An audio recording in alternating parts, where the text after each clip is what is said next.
Catherine Damen est en ligne avec nous. Bonsoir Catherine, vous êtes chef d'édition au journal La Meuse et vos équipes sont actuellement sur place à Verviers. Alors que savez-vous de la situation? Est-ce que l'assaut a toujours lieu en ce moment?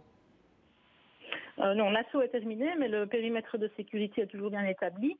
Les policiers viennent d'installer des bâches blanches, donc on peut supposer que les corps vont être sortis du bâtiment en question. Ce qu'on sait, c'est qu'entre-temps, il y a un troisième mort. Il avait au préalable été arrêté, mais il semble qu'il était blessé, gravement blessé. D'après les voisins, on a des tas de témoignages qui nous disent que c'était comme à Gaza pendant 5 minutes. Et la police, elle, signale qu'elle a vraiment évité un Charlie Hebdo 2. Alors, qu'est-ce qui s'est passé exactement? Les trois hommes, les trois morts, sont les 3 personnes que la police tentait d'appréhender? Ou est-ce qu'on sait s'il s'agit d'eux ou d'autres personnes impliquées dans la fusillade?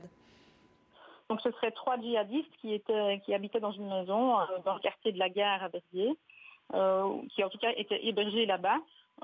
Des sources sur place nous disent que ce sont des personnes qui revenaient de Syrie, de différentes nationalités.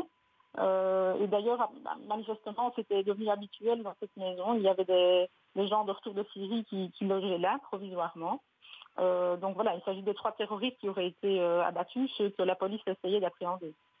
Et est-ce qu'on sait pourquoi la police est intervenue aujourd'hui? Est-ce que c'est parce qu'il y avait une menace particulièrement importante?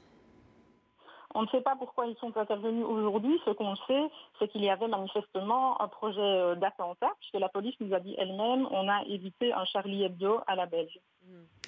Catherine, il semblerait que des perquisitions soient menées dans plusieurs points de la ville ou voire dans plusieurs villes de Belgique. Dans plusieurs villes, oui. C'est ça. Il y a également des perquisitions du côté de Bruxelles, Molenbeek, et ce serait manifestement en lien. Parmi les informations... On nous a aussi signalé que ce serait la même filière que Koulibaly pour les envoyer en Syrie. Mais ça n'a pas encore été confirmé.